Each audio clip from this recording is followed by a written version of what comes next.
stand. This is your tactical breakdown for Manchester United versus Crystal Palace with Rangnick and his first game in charge of Manchester United. Also got a bit of breaking news coming for you as well in relation to his assistant coach and who that might well be. But very, very, very, very happy with what happened with Manchester United today, getting the points, as of course I think many of you are. And some very interesting sort of tactical points that we're going to look at. We will be using this screen, which I'm actually not on at the moment, just to go through a few things as well, and some quotes from Ralph Rangnick. I also want to just go through sort of 6 or 7 points that I wrote down before the game. But just let me hit you with the breaking news. So this is coming from Taylor Twellman, who I don't really know much about, but he's got 360,000 followers, part of the ESPN family. He's saying an unnamed American coach is 99% certain to join Manchester United as Ralph Rangnick's assistant. He should be announced very soon. So hopefully we'll get something on that very, very soon. That's why I'm a little bit late. Jesse Marsch has been mentioned as well. Obviously he left Leipzig by mutual consent. As an assistant coach, I'd be more than happy to have him. The style of football, etc. would be very, very good. And I think we do need this assistant coach. I mean, it's only Rangnick's first game. He even said after the game himself, I mean, one of the things he says, we had one training session which was 45 minutes long before this game. So I'm very impressed with how we approached and adapted into the game. But to have his own assistant coach will make his job easier. He's the manager. He needs somebody that he can trust and work with in the vision that he sees. And with all due respect to McKenna, and God knows what Darren Fletcher's doing as a technical director at the moment, I don't think he knows what he's doing in relation to his job role. It would be nice to have an assistant coach in. So hopefully we'll see something like that. Delay needs to start more games. What a player, says John Jordan. Look, I think, I've just watched a fantastic Formula 1 race, if you're interested in that, but just very, very satisfied. What a breath of fresh air it was. It's like that packet of Airwaves, them chewing gums that you chuck in your mouth, and Manchester United manager speaks openly and in depth about tactics after football match. Shock horror. It was just, I'm just lapping up what Rangnick was saying after the game about, how we approached the game and what he wanted to do. And I'm like, we've been deprived of that. We've been in the, like I said, mushrooms. We've been put in the shed and fed on shit for a long time at Manchester United. I don't even think Mourinho spoke in depth about tactics either, because he was so arrogant about how he does things. We're almost below getting an explanation for Mourinho. Yet with a Tuchel and with a lot of managers, you do see this explanation and enjoyment in talking about tactics. And Rangnick is certainly very, very good at that. So it's not just Ollie. I think I really, really did enjoy that, and I thought that I actually do and am really enjoying this change at Manchester United. And even if we'd drawn the game, I think I still would have been like, we've got a lot of work to do. It's disappointing, but I wouldn't have been. I saw enough in that first half an hour, which we're going to talk about in a minute, to really enjoy it. But one thing I do just want to call out is that, E-Reds, whatever they're calling them these days. I suppose I'm an E-Red because I go on social media. I'm not a complete idiot. It does exist and it is a massive part of everybody's life. So I don't know what an E-Red is. But the reality is, I will call it out straight away. I don't agree with... I've seen people going... that's Wan-Bissaka's career, rest in peace. Luke Shaw's career, rest in peace. I'm like, shut up. You are the people that give football a bad name. Why are you turning a positive into a negative? I mean, I think there's been plenty to be negative about over the last 8 years, but Delot has a good game. Well done. Really happy for him. Tellez had a low-key, amazing game, by the way. I didn't even pick up on it in the player ratings. I would have given him an 8 if I'd have realised how good a game he had. I mean, I thought he had a good game. But we're all in it together. How can it be a clean slate and then a reset when people are bringing toxic baggage into the new world? Like, I had somebody message me going on about, you must be gutted about McTominay and Fred. I said, do you not watch the channel? No, I think it's shit. Yeah, well, thank you. Piss off. You're blocked. Like, you don't watch the channel, so don't come at me talking about McTominay and Fred. Like, I hated McTominay and Fred under Ollie because they stood for everything that was bad about Manchester United under Ollie and Mourinho. Two holding midfielders who can't do the job, sitting deep in front of a deep back four. Today, they didn't do that. But I'd been talking about this with you for a few weeks. Like, new manager, new reset, clean slate. Don't start attaching me to words about Fred and McTominay from 2 weeks ago, let alone 2 months ago. I'm not interested. It's a clean slate. And I'm not going to entertain people going in on Wan-Bissaka and Luke Shaw because they didn't play today. It's like ridiculous. Are you United fans or are you just agenda fans? Like, because I've got no problem with any player at the moment. I'm like, new start, let's go. And we need a bloody squad. You know, what if Delo goes and does his knee tomorrow? Oh, you're going to need Wan-Bissaka then, aren't you? Let the competition commence. Let the reset begin. Let United start moving back, playing good football again. So I'm enthused, I'm excited, and I'm looking forward. And I would suggest that other fans start doing the same, because bringing your toxic baggage with you, or your agendas, or attacking your own players when there's absolutely no reason to do it. I mean, look, I've attacked players in the past in relation to their footballing ability, but right here, right now, what good does that do to start picking favourites? I just think we've got to go on this journey, and there's a lot of work to do together. Well done on the win yesterday, Mark. Solihull 2-0, long journey from Woking, says Paul. I didn't even know they'd won 2-0. I knew they were winning 1-0. And Amir says Aaron Wan-Bissaka will work better because of his defending. When we play better teams, he will win more balls high up the pitch, says Amir. I'm just very excited to see this journey start for Manchester United. But let's break into it tactically. In fact, actually, we'll start off with a big talking point. There was a comment from... This really will identify why Fred should have been man of the match, and it will also identify, you know, one of the big things, I suppose, really, which is this whole midfield issue. So let me just tell you this. Oh, and first of all, can I just say, Alex Telles, most passes, most tackles, most touches, most interceptions. Low key, unsung hero. Alex Telles was, you know, I thought he had a good game. I didn't realise he was top of all that. So for a left back to have most passes, most tackles, most touches, most interceptions. Now, I've seen Luke Shaw do that a few times last year, but, you know, I called that out as brilliant. That's brilliant from Telles today. So well done to him. He deserves that, because I wouldn't have thought he would have topped all of those. So well done to him.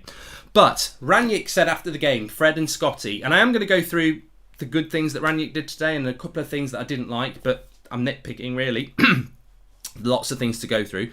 But he did say Fred and Scotty. Where's he getting Scotty from? Why is he using the word Scotty? Who's taught him the word Scotty? I joke. But Fred and Scotty almost perfect when the other team have the ball. Now, a lot of people picked up on this, and I got tagged into it a lot because people seem to think that I don't like McTominay and Fred. I don't like McTominay and Fred under Ole Gunnar Solskjaer. McTominay and Fred have a clean slate with me. Before COVID, I used to put Fred top of the pops, top of the United stand, top 10. I would put him top at the moment. So I've always seen something in Fred. Just for the last year, he's been bloody awful, and I will argue that with anybody. But this is a new reset. We need to leave those things behind and look forward. Now, when Rangnick says, I'm nearly getting emotional. I was going to cough. When Rangnick says Fred and Scott almost perfect when the other team have the ball, read into what he's saying. When the opposition have the ball, they were almost perfect. And what he meant here is, and where he's very, very right, is when the opposition had the ball, especially in the first half, did these two get exposed? No, because these two shielded them really well, very high up the pitch, and led the press. They led the press. In the second half, they got tired and we got pushed back a little bit, but that's what he means by almost perfect without the ball. However, there is a massive contrast with the ball, and this is why Fred was man of the match today, because Fred made 72 passes in that game, McTominay made 32. So Fred made double the amount of passes. Now, people, explain that to me. How does that happen? Well, McTominay was deeper. Well, should he not get more of the ball then? So Fred amazingly on the ball today, double the amount of passes that McTominay did. Touches on the ball, again, you'd expect it. 95 for Fred, 44 for McTominay. So Fred was on the ball and using the ball double the amount McTominay was. Tackles, 9 tackles from Fred, 2 from McTominay. So when Rangnick says off the ball they were almost perfect, well, yes, they were. They covered the spaces really well. On the ball, Fred was on a different level. Passes, touches, tackles. So, look, Fred was absolutely fantastic today. And, look, I gave McTominay a 6. I think I gave him an average score, but which is fine. It's a good, it's good for him compared to what he's been for the last 2 months. It's something to work with. But Fred today was just unbelievable. So, I think it would be a disservice to say McTominay and Fred were good today because Fred was on a different level to McTominay. And I don't think McTominay was terrible, but look, the stats don't lie. Double the amount of passes, treble, 4.5 times the amount of tackles, and double the amount of touches on the ball. He was fantastic today, Fred, and he scored the winner. So he was absolutely brilliant. And you know what? I was even thinking about it this afternoon. It might be, look, Van der Beek got brought on for Bruno. He didn't bring Van der Beek on for McTominay. He didn't bring Matic on for McTominay, and Fred and McTominay were knackered. So it might be that we're going to use McTominay and Fred maybe for the rest of the season, certainly till January, until we can get somebody in. What ideally you want is 2 Freds. You don't need a Rodri or Fabinho in the system that Rangnick's going to play. You want symmetry on both sides. He wants 2 Freds basically, and he's going to have to try and get that out of McTominay because he's not going to get it out of a Matic, and it doesn't look like he's going to use a Donny there. But it's very early days, and to be honest with you, very impressed today with the way Manchester United played. The midfield worked really well for that first half an hour, but I will come back to it. You know, it's one game. If I'd have said this to you a month ago, you'd have said I've lost it. So, and also, are Fred and McTominay going to cause Liverpool problems and Man City problems? I mean, this is the same midfield pair that we said Southampton wouldn't take a month ago. So it's early days. Take the positives. I'm thoroughly enjoying it in relation to that. Let's talk on a more general sense. So team selection today. I've put 5 things down that we can go through very, very quickly, and then we'll talk about Rangnick's comments himself. But I am really enjoying it, and I hope you all are as well. I'm thoroughly enjoying what's happened today, and I'm looking forward, and I'm massively excited about the Young Boys game. I'll probably do my preview tomorrow afternoon at 2:00 as well. I'm really excited about that because it will be rotation, but we should see Lingard, Martial, Danny van der Beek, Matic. You know, hopefully Shaw and Wan-Bissaka can come back and play as well. So I think, you know, and it's more training, and it's in the Rangnick mould. So you might see a bit of Ahmad or something like that. So I'm excited by that. But let's go through these quick 5 points, and then we'll just have a quick look at what Rangnick said as well. So team selection first thing. I've just made 6 or 7 points I want to whiz through, get your thoughts on it. Team selection, no problem with it. Look, we could have drawn that game and I still would have said no problem with it. He picked a winning team. He's hardly had any time to train, and you know, he could have put Wan-Bissaka back in. He could have started, you know, Greenwood instead of Rashford. Rashford's not been very good recently. He picked a winning team. He stuck with a winning team. No problem with the team selection at all. One of the big contrasts for me, and I'll have to go back to here. Elliot, welcome to the members club. Thank you very much. Under Ollie, we would be playing a back 6. This 6 here would be all the way back. You know, the 6 where let me just move the ball to highlight the 6. So this 6 here would be back about here under Ollie. And as we know, Ronaldo would be running a graveyard shift, and Bruno and Sancho would be isolated. We basically played a 4-2-2-2, and it was a front 6 because this 6 here backed up the 2 strikers. Those 2 were left on their own. Tellez and Dalot provided the width. McTominay and Fred provided the push, and Sancho and Bruno pushed with Rashford and Ronaldo, and Lindelof and Maguire played very, very high.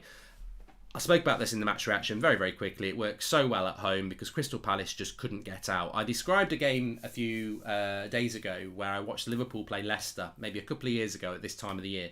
And Leicester went to Liverpool and I thought they might get a result, and I watched it and they didn't get a result because Liverpool absolutely swamped them. And I couldn't figure it out because I was like, well, Leicester have got Vardy. If they hit this ball in behind, surely at some point Vardy will get in. But they couldn't hit the ball because Crystal Palace, Leicester were just so camped in their own half. Even Vardy was having to come deep to help the support, help out.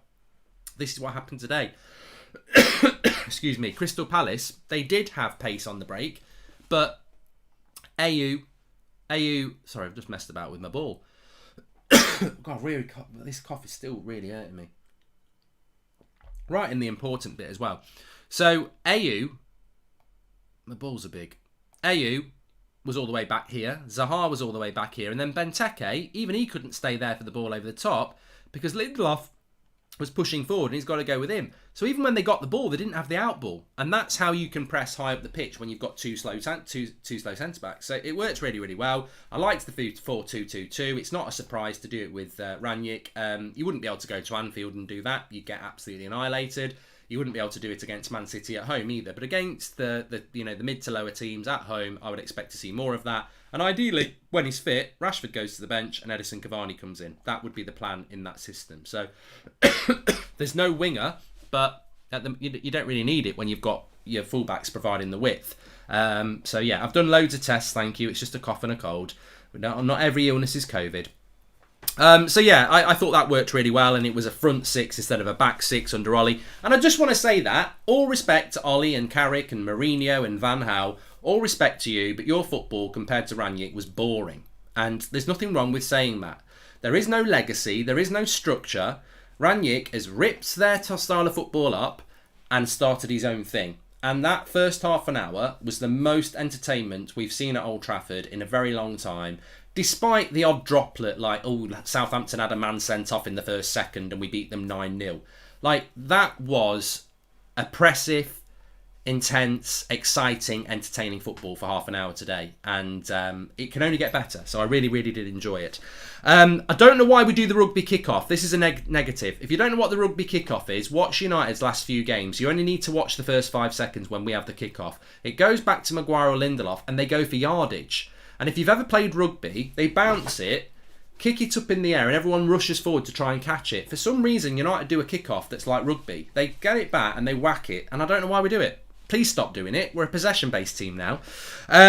Substitutions, what I wanted to talk about. I felt they were a little bit late. I liked the Alanga substitution for Rashford. I liked that. That's a sign of something to come for Rangnick. The Sancho for Greenwood sub, I didn't really understand that one. I thought Sancho should have stayed on a little bit longer, but Greenwood got the assist, so Rangnick got it right. And the Van der Beek for Bruno, I think we should have brought Matic on. I think we should have brought Matic on at some point, just to steady that midfield. But ultimately, Rangnick got it right, and I'm very interested to see about the substitutions, because although I didn't necessarily agree with them, and there's nothing wrong with me disagreeing with them, you know, we've spent again, as fans, we've got to learn. Rangnick is the manager. Rangnick respect. And he's a very intelligent guy when it comes to football. We've had 6, 7, 8 years of probably disrespecting our managers because they've earned that disrespect from their weird decisions. So he got it all right today. And one thing I did take about the substitutions is I think this is a manager that's going to be doing a lot of them at various times. Whereas I think under Ollie, it was very predictable. It was going to be sort of the last 15 minutes, maybe the last 5 minutes. So, look, I enjoyed that. 45 minutes training with the old backroom staff, and yet we see that much change. Very promising if they can continue improving. Yeah, and we'll talk about that in a minute, Carl, as well. And then I just wanted to just compare something here. Remember after the Europa League final, and I will never do this again, but after the Europa League final, we couldn't understand how we lost the game. We sat there and said, there's 5, 6, 7, 8 things wrong with this team. And I just want to go through them and compare them to today. Although it's only day one, I think we solve a lot of those problems in 90 minutes that we had after the Europa League final. So the first big problem we had is that strikers are living in a graveyard shift. Well, we saw in the half an hour today, especially the first half an hour, whilst Ronaldo never really got a clear-cut chance, he got lots and lots of half chances. And, you know, that can only be good when we're creating chances for our strikers. So that was a real positive as well. Substitutions we've already touched on. You know, I think they will be better. Time will tell on that one. Dealing with a low block. Well, did we look like we struggled with the low block? I don't know whether Crystal Palace intended to play a low block, but for the first half, they were just absolutely camped on the edge of their box. We didn't have any problems with that. So that was very good. It was aggressive. It was proactive. We had control of them. In the first half, Crystal Palace did next to nothing. It worked really, really well. Set pieces. I thought our set pieces in general were a lot better today, both defensively and going forward. So I thought that was really, really good as well. And of course, you know, one of the main problems is under the Solskjaer era, and we spoke about it after the Europa League final as well, was this lack of a plan B. And I think you saw that. You saw that in the second half. Like, plan A in the first half was to try and get a couple of goals. We played on Thursday night. The plan was very, very clear. We're going to go at them in the first half and win the game. And then in the second half, we can take our foot off the pedal. We've played 2 games in basically 2.5 days. To the credit of the team, they went for it in the first half. We didn't quite get the goal. I don't think anyone would have argued if it had been 3-0 at half-time. You know, we didn't get the 3 clear-cut chances, but they could have happened. But then we won the game in the second half. But we played in a very different way in the second half. The energy had dropped. People were getting tired. We kept our shape. We dropped a little bit deeper, and eventually we got what we deserved. And I think we did see a plan A and a plan B. Plan A was far more energetic and high pressing than the second half. So tactically, it was just on a different level. And then you've got what the manager came out and said afterwards, which I just thoroughly enjoyed. So we were a team with a plan today. We heard Rangnick talk about control. We heard him talk about you know, being proactive with and without the ball, and I think we were. I think looking forward, one of the things, and I don't say it as a negative. I think if this goes the way I hope it's going to go, we're going to be a much better football side. We're going to be a more entertaining football side. But in the current guise, could we win a title? I don't think we can win a title until... I think we're very... I mean, if you look at that 4-2-2 situation, just as an example, and the formation will change, but just imagine you've got this scenario here. United on the attack, right? For 75% of their games this year, that would be great. Okay, so you've got two goalkeepers. We've got Henderson. We've got Varane and Bailly. We've got Shaw and Wan-Bissaka. And I'm talking about backups here. In the Sancho and Bruno positions, we've got Greenwood. We've got Van der Beek. We've got Lingard. We've got Mata. We've got Ahmad could play there. There's loads of people who can play in those positions. Hannibal is a young player through. In the forward positions, you've got Rashford, Martial, Ronaldo, Cavani. So... But in the Fred and McTominay positions, which is the powerhouse, it's the base of the push. The centre-backs don't cause the push. The centre-backs go to the halfway line. It's the midfielders that push us up and actually press themselves. So McTominay and Fred, okay, well, the jury's out on those two. Regardless of how well they played today, the jury will be out on those two because one game isn't going to solve all their problems, is it? Matic can't do that. Pogba, he's not even fit yet. Can he do that? That's where we're going to have to invest. We need to invest. And I'm not talking about sell McTominay and Fred or anything like that. What I'm saying is we probably need two in there. If he's not going to use Donny in there, or even if he is going to use Donny in there, is Pogba going to stay? Probably not. Can Matic do it? I think we need two players over the next two transfer windows to come into there. Now, whether it's the lad from Leipzig... or somebody else, I think that is where we need to improve because we saw it today. And the reason Rangnick highlighted Fred and McTominay is because they're very important in that system. So that's where for me we need some more. We need some more. And they were so tired in the second half as well. It's such a demanding role to play. I don't think you can do that 3 times a week. Hi Mark, did Ricky give you his thoughts on the game today? Says James. He did not. He's on the show tomorrow night. We're doing a forum tomorrow. I did say to him, good win, you fancy coming on the forum tomorrow night? And he said, yeah, great, I'm on at 7. So cool, it'll be on tomorrow. But I'm excited as you to see what he's got to say. Talking of people we want to listen to, let's have a look at what Ralph Rangnick said after the game. So he did say this live in slow man. I'll try and get you the quote for that. But he did say, but first of all, I just wanted to go through this. So he said, we had one training session and it was only 45 minutes long. He said we won possession in the final third. No, he didn't say this actually, but this is just a stat I wanted to bring you in. Manchester United won possession in the final third more time than they've done in any other game since Sir Alex Ferguson retired.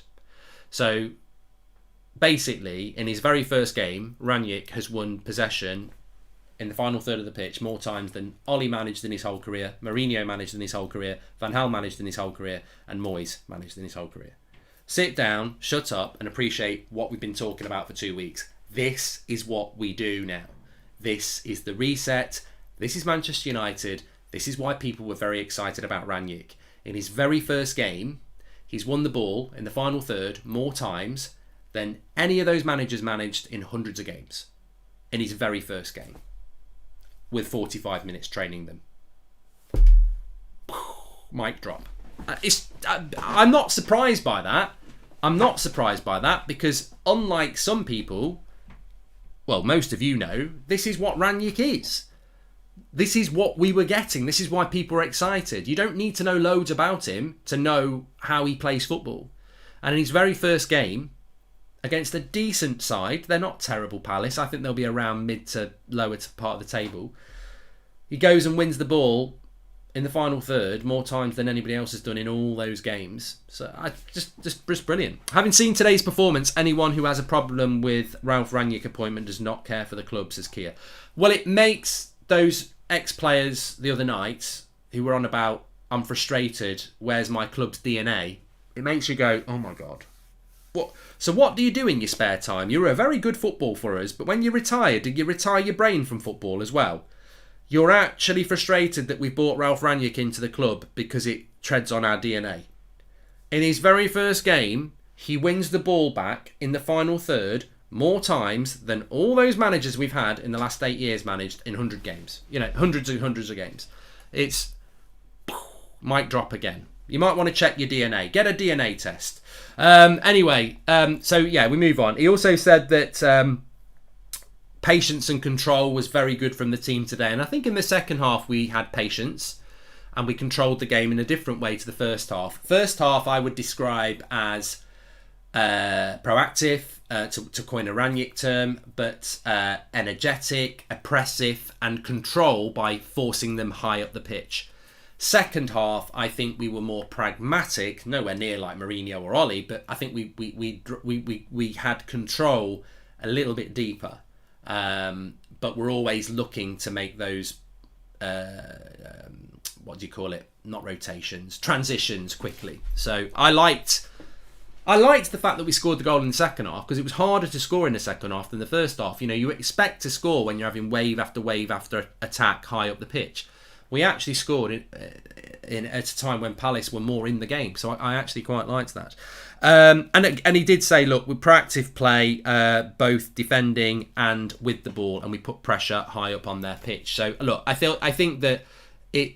You know, I've had a bit of stick from rival fans. They've been mates who support other clubs taking the piss, going, God, you're going over top with Rangnick, and I'm like, no, I don't think we are. I think you can take the piss out of United fans if you want to. You can say it's only Palace. You can say it was only 1-0, but you've got to walk the walk. You've got to wear the shoes to understand how they fit. And we've been walking on glass at times the last 8 years. It's been painful, and today we put a lovely, nice pair of loafers on, and it was fantastic. But let's go through some of the quotes. But look, you know, I can understand why rivals take the piss out of us, but we're not over egging the pudding. It was just refreshing today on many different levels. I thought that some players that had been very disappointing were very good and showed promise. The manager, for that first half especially, just showed us something that we haven't seen in nearly a decade. The way he spoke about things tactically after the game was a breath of fresh air, like I say, and I actually just really enjoyed it, and I'm really enjoying it now. I'm not running away with saying we're going to win the title in the next 5 minutes. I'm not saying we're even going to get top 4 at the moment. What I'm saying is that football at Manchester United became enjoyable, and post-match became enjoyable, and we haven't had that for a long time. So, you know, people can take the piss out of us if they want, but they don't know what it's been like. Let me just go through some direct quotes from him. He said that, I've mentioned that as well. He said, bearing in mind that we had 2 days less to recover, the energy that the boys put into the game is to be even more appreciated, especially because he didn't make any changes. I think everybody saw that in quite a few games I saw on TV, and also against Arsenal we were a bit shaky in certain times of the game, but today we had the feeling that we controlled the game, and that's very important in a Rangnick system. He also spoke about Greenwood. He said he did so well at the start of the season. I think he scored 3 or 4 goals in the first 3 games. He's a very gifted homegrown player, and I would love to get him more game time in the future, so that's positive around Mason Greenwood, who is a player that almost in the last month has been forgotten. He spoke about Fred. He said, I think everybody loves Fred. You have to love Fred. I've got to know him for only 2 days, but he's a sunshine. And look, I think that Fred has been a very irritating player for a lot of fans over the last year because he's not been very good. There is no guilt attached to that. I said this afternoon. You know, people just want to pretend that, you know, they're a robot, and you either like one thing forever or you dislike something forever, and that you can't change your opinion. And I think in football, it's the most opinionated thing in the world. Fred has been shit for a year, on and off, and today he was fantastic. He's not proved anybody wrong, he's turned it around, and that is what a clean slate is. And ultimately, it's not even about a clean slate. If somebody plays well in a United shirt, you should praise them. If somebody plays bad in a United shirt, you've got every right to say they're not up to standard. And don't listen to me, don't listen to other fans, listen to, you know, people that you respect. You know, some of these ex-players that you respect, they'll slate. I mean, what was Roy Keane on about Fred the other week? You know, I'd love to know what he'd say about him today, because I think he'd say he'd had a good game. We've got Paul Ince on tomorrow morning. You know, we'll have a chat with him about it. The atmosphere was amazing. I was here 10 years ago, and then I watched a few games 5 years ago and 3 years ago. But now, being responsible here myself, the way the fans encourage the team is fantastic. The fans were singing for Donny again as well. He also goes on to state the first half an hour was amazing, I thought, with high speed, high intensity, high tempo. We were always on the front foot during the game. The only thing missing in that part of the game was the goals, and I think we'd all agree with that. You know, spoke about that many times. I thought the first 40 minutes was fantastic. He said then from the 30th to the 45th minute, the tempo was a bit lower, but we still had control control, and at half-time I just told them to keep the tempo high, keep the intensity high, keep them in our half, keep them away from our goal, which we actually didn't manage in the second half as well as we did. And then he says, in the end, we scored a beautiful goal by Fred with his strong right foot. And he's joking. No, everything's fine. In that last 3 minutes, obviously, they took all the risks with a few corner kicks and free kicks, but we defended very, very well. So, yeah, I think that,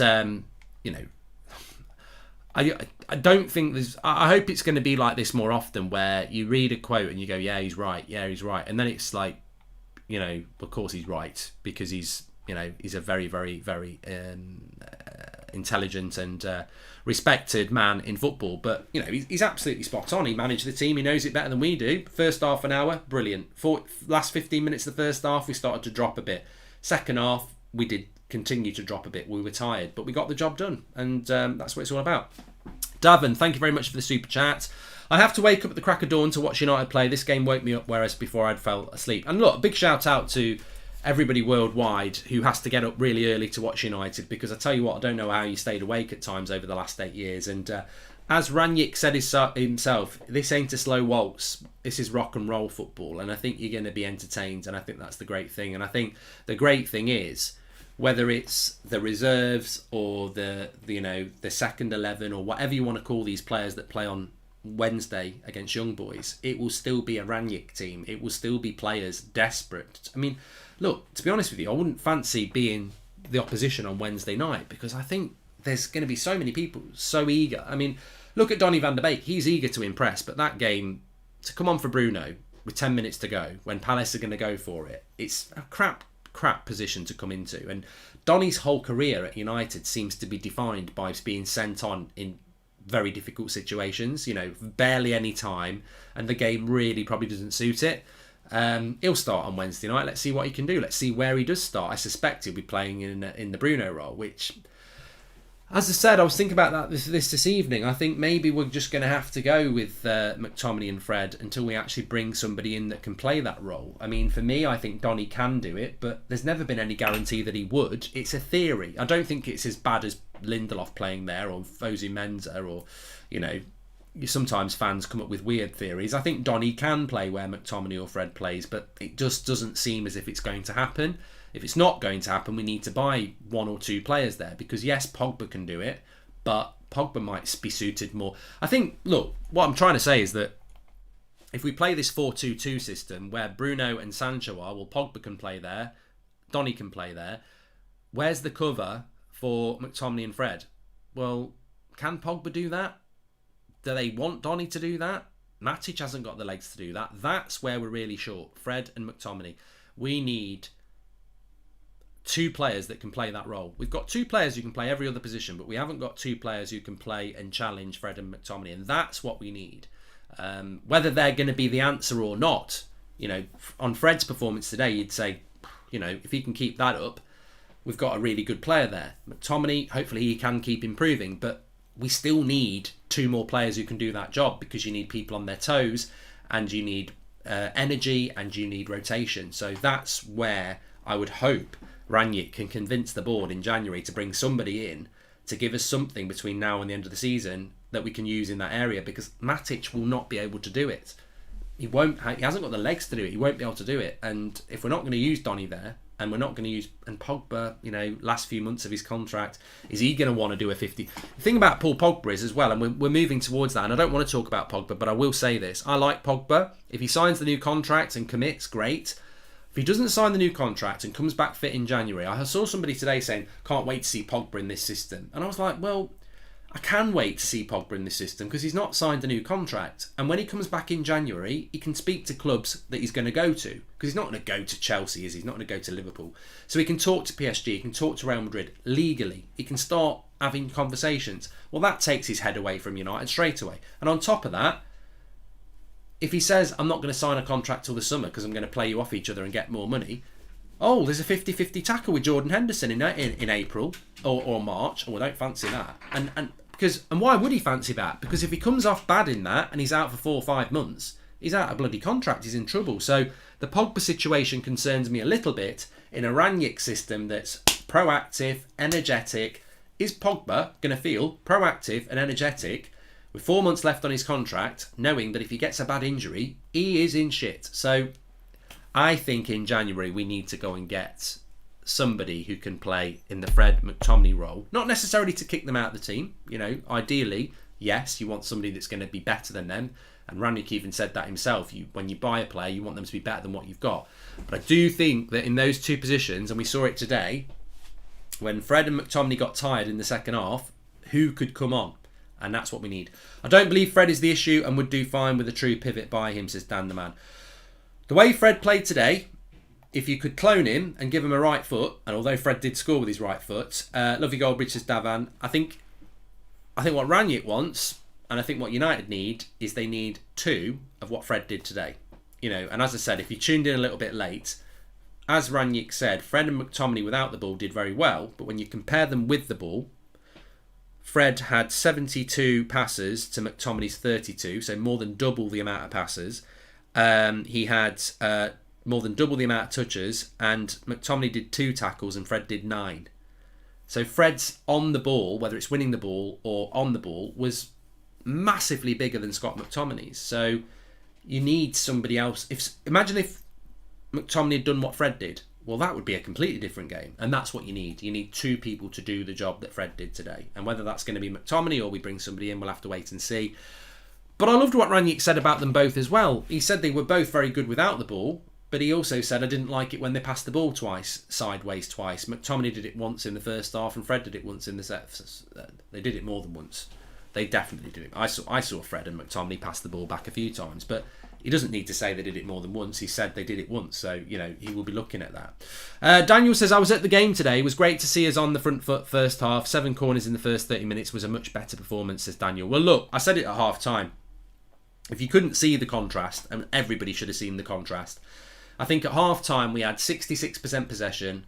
We'd had over 10 shots. We'd had 7 or 8 corners to their 1. That's not what we've been doing for 8 years. We've not been doing that. I remember under Van Gaal we'd be going in at 0-0 at Old Trafford with no shots on target.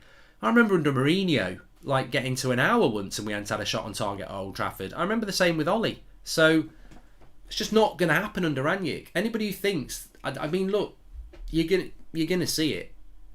The football we've been served up over the last 6-7 years has been pragmatic, and that's being polite. What we've just seen today is the start of what we're going to see if this manager gets a tune out of these players, because what he wants to play is what he did in that first half, and in 45 minutes he's managed to get them playing like that. 45 minutes of training. Imagine what we can be. But I do worry about fitness. I do worry about depth. I think we're fine at the back. I think we're fine up front. But in that midfield area, I really hope we're looking to get a deal done in January. And it doesn't need to be Ndidi. I'd listen to Rangnick and go, look, what about this guy at Leipzig? This, what's his name? Is it Haider or something like that? 33 million quid. Is he worth going for? Because I think if, to have somebody like that who is energetic, and can do that job and bring them in January, it just gives us more legs. So we'll have to wait and see. But look, I really enjoyed it. Really feel positive. I'm sure there's going to be some pitfalls, and we could have drawn that game today. We could have done 1 goal, 1-0. 1-0 can always be 0-0. But we did win. It's great to get off to a start like that. And as I said, the big thing for me is I suppose it's like a hangover. We've had so much negativity, of which, I have been negative, and justifiably so. Has the football been good for the last 8 years? No. Have some of the performances been shit? Yes. Have some of the managers been crap? Yeah. It's been called out. But this is a new world. This is a reset. This is something very exciting. I don't really understand why I'm reading stuff and seeing stuff tonight about get out my club, Wan-Bissaka, that's you, finished, Luke Shaw. And I'm like, you do understand we need a squad. You do understand that all these players will be here till the summer.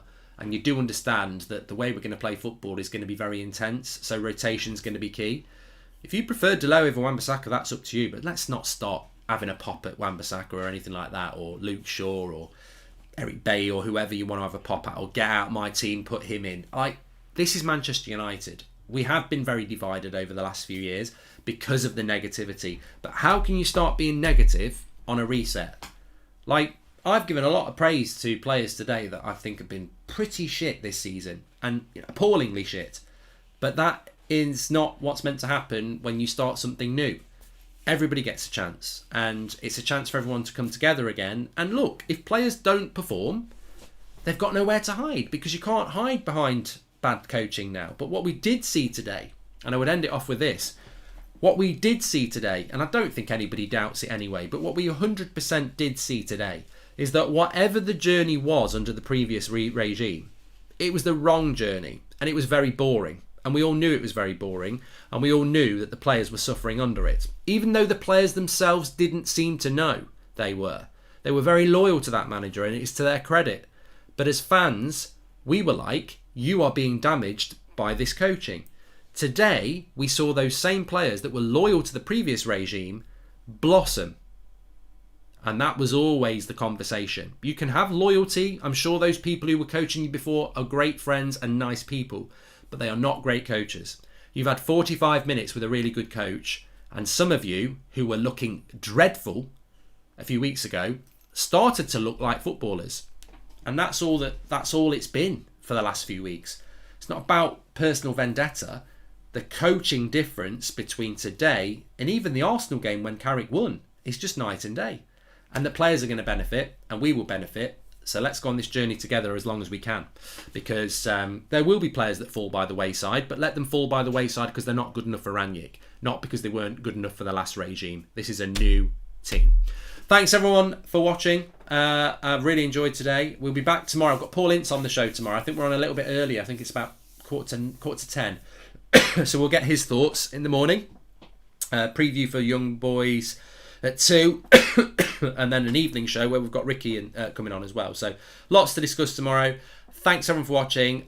Fantastic day. Really enjoyed it. What an exciting start. Still lots of work to do, but well done to the players. Well done to Rangnick. Well done to you. And let's try and stay together, because there will be cracks. Of course there will. But I'm genuinely enthused. I'm genuinely intrigued. And I'm genuinely entertained by a lot of that game today. And I think that there is no need to start having favourites or causing divides in certain positions or anything like that. We're Manchester United. It's a new Manchester United, and everyone should be given an opportunity. And I don't see the point in dragging good or bad performances from pre-Rangnick into this new world. It's a new world. Let's see what happens. Thanks for watching. Take care, everybody. Make sure you smash the like on the video and subscribe, and enjoy whatever you're doing, and I'll see you tomorrow morning. Thanks for watching.